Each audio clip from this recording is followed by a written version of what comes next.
What's going on, everybody? Welcome back to another video, and today we're going to be covering a film that I've been wanting to talk about for a little bit. I was kind of keeping track of it, and it just hit Netflix recently. I originally heard about it from my biggest influence on YouTube, and that is Dan Murrell, as he was covering it on his channel.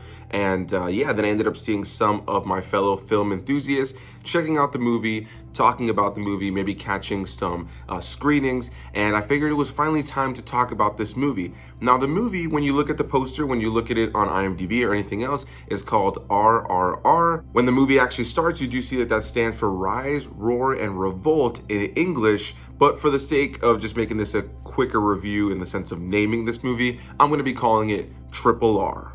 So Triple R is a Bollywood film. I watched it on Netflix, and it is spoken in Telugu and in English, but the version I saw, I believe, had Hindi dubbing over some of the parts on Netflix. I didn't know that until after the fact. I don't know how much of Telugu was actually in the actual version that I saw, but I watched it last night.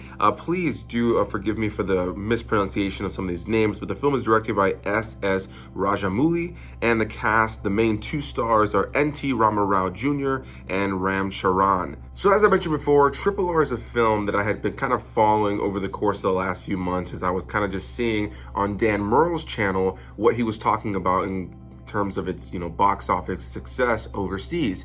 And then it just started to get more buzz as time went on. It started to be a movie that was getting all kinds of recognition from film fans just for being a big watch that you should try to check out if it comes anywhere in your area this year. And I had no idea that it ended up hitting Netflix until I ended up seeing some of my fellow YouTubers like Sydney Volpe, as well as people like Mike from Did You See That, cover the film on their channel, and I figured, hey, definitely want to check it out. It's a little over 3 hours, and so that was a bit of a venture to just dive into last night, but I did just that and decided to watch the whole movie. I was exhausted by the time we finished watching the movie, which was around like 2 a.m. So I was gonna film my review then, but I decided let me at least sleep on it just a little bit. And yeah, this is a genre I'm not overly familiar with. I've seen a few Bollywood films and clips of other Bollywood films or Bollywood elements added into Hollywood films, but I haven't really sat down and watched an abundance of Bollywood films. But I'll be completely honest in saying that after seeing this one, I'm intrigued to watch more. I have a lot of criticisms on this film because there is an element to Bollywood films compared to Hollywood films that sometimes feels lesser than. There are elements at times in terms of the technical elements that don't feel as crisp as other films that I'm used to watching, but there was something so unique, different, and enjoyable about this film. It was an epic in very many ways, and yeah, without getting too deep into spoilers, the basic premise of this film is the movie opens and we see a young girl has been kidnapped from her tribe. We end up learning that this tribe is a peaceful tribe, and they don't really raise their voice to people, and they tend to kind of not want to start confrontation. Because of that, they have a shepherd of sorts who is this badass, ultra, ass-kicking dude that's gonna go out and do whatever he has to do to save his tribe, to keep his tribe safe. That gentleman ends up going out against the British Empire to go and rescue this young girl who's been kidnapped from his tribe. Then we end up learning about this other individual played by Charan, who is an officer under the British Empire. He is also an Indian man, and his goal is to become a special officer. And he ends up being tasked with the opportunity to become a special officer if he goes and gets this man and brings him back, the man who is the shepherd of this tribe. And so that's the basic premise. You have two different guys with two different objectives, and over the course of the film, we learn more about their individual objectives, but that is the basic setup of where our story starts off. And what makes it pretty interesting right out of the gate, without really getting into spoilers, is that these two, without knowing it, end up creating a beautiful friendship without knowing who they are. And now you have this 3-hour-long film with these two guys who build this really tight-knit friendship, but they don't know that the other person is working against each other. And over the course of the film, a lot of things happen. There's big, over-the-top, ridiculous action. There's a mix of good acting, bad acting, over-dramatic acting, and an overall over-dramatic tone to the film that actually makes you forgive the bad acting. There's CGI that works at times, and a lot of CGI that's super cartoony and very much looks like CGI, but it works for the tone of the film because of how ridiculous it is. And overall, it's just everything you want out of a Bollywood film. If you ever maybe even just come across a random clip on Facebook or YouTube of a Bollywood film where it's just like, you're like, what the hell's going on? Like, dudes are flying all over the place and fighting people in the air, and they're, you know, doing things in slow motion and all that stuff, and this crazy over the top unrealistic action. Yeah, that's what this movie is. Right out of the gate, you're introduced to these characters, specifically the two leads, and one of them is in a fight with a tiger, and the other one literally takes on a complete sea of criminals, or not necessarily criminals, but he's trying to get to a criminal, and he's at the very, very end of a sea of people, and he goes out there to try and reach this guy, and ends up just getting in a full all-out brawl. All he has is his baton, and this dude is taking on men left and right. I mean, the choreography for the fighting in this movie was awesome. But again, it's big, it's over the top. These characters can leap over gates. They can leap high into the sky. They have superpower strength in a lot of ways. They're able to pick characters up and toss them all over the place. So the action in this film is fantastical. There's a superhero kind of element to it, while also keeping it a little bit more of a grounded Bollywood tale about, you know, two people with two separate goals, a revolutionary tale, if you will. On top of that, you have a really interesting score that's sometimes really exciting and big and over the top, and,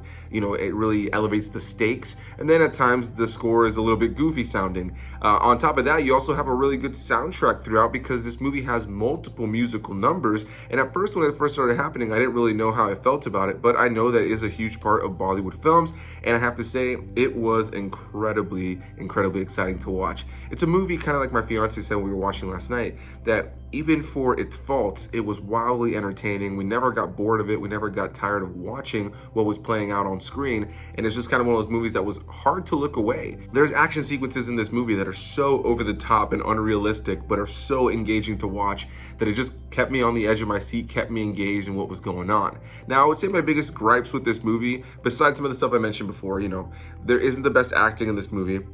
It's very over dramatic, and it's hard to call it a negative because it's so purposeful. It almost felt like a soap opera, like a Spanish novela that I would watch with my grandmother growing up, with some of the editing choices, some of the performances, and characters would just have these over dramatic reactions to things, and there'd be a fan blowing on them, so their hair would be blowing everywhere, their shirt would be blowing everywhere. It's so dramatic, but it kept it so engaging. And from the other Bollywood films that I've seen, that is something that's pretty consistent with those kinds of films. But yeah, overall, I found the film to just be tons of fun. I think if you have Netflix and you want to check it out, check out something a little bit different this year, I highly recommend it. There are some amazing musical numbers in this film with some really top-notch choreography that honestly just kept me engaged. And the choreography for the, you know, musical numbers, and the drama behind the musical numbers, and the cinematography behind the musical numbers, on top of the action numbers, was not only something that kept me engaged and excited and, you know, kind of locked onto the screen, but it was also some of that stuff that's so good that it makes you laugh. Like, you ever just watch something that's just so corny, so cheesy, but they're just going for it so well, and the choreography is so good when it comes to either the dancing and the singing or the fighting, where these guys are just taking out people and villains left and right in these ridiculous ways. That it just makes you laugh. Like, you couldn't help but laugh throughout. You're just like, I can't believe they're doing this right now. You know, there's a scene where, like I mentioned before, where guy's taking on like 1 million people on his own, and it's over the top. He's bouncing all over them, and he's whooping their ass. And there's another scene where a dude shows up with a bunch of animals and jumps out of a vehicle with all of them, and they're all in the air in slow motion, and he gets down, and he's like, literally at one point, a leopard jumps on his back, and he just picks the leopard up and throws it at another person, kind of use the leopard as a weapon. The movie is as ridiculous as possible, and I think if you are a fan of film and you try to want to see different things every year that come out, this is definitely a big one from another part of the world that I highly recommend. And I'm only saying that obviously assuming that majority of my viewers are from the United States of America. But yeah, RRR, this is a movie I highly recommend. I enjoyed a lot about it. You know, I think my biggest downfalls with this movie, without a doubt, have to be, like I said, you know, the performances at times do take you out of it. There are moments in editing and some of the sound editing and the ADR that do not work 100%.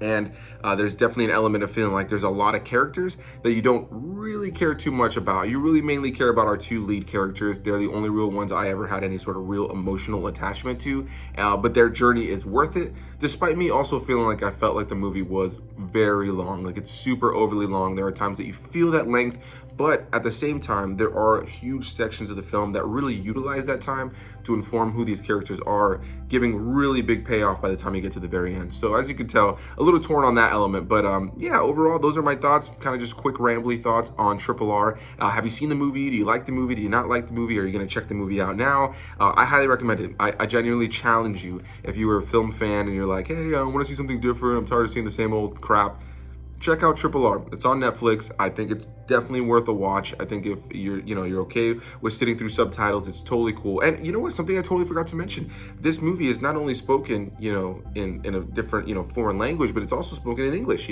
There's actually huge portions of this film that are in English, with some of our Indian characters speaking in English, and one of the main characters in the film, the main villain of the film, is played by Ray Stevenson. Yeah, Ray Stevenson, who we've seen in tons of big films. He's in this movie. That kind of surprised me, and he speaks English throughout the entire thing, and that's a huge part of this movie, is jumping back and forth from English to the different languages that are spoken in this film, Telugu, or the version I saw with Hindi. So a big thanks to you guys for watching. Hit that like button, comment your thoughts, subscribe for more videos, and I can't wait to hear what you guys have to say about RRR.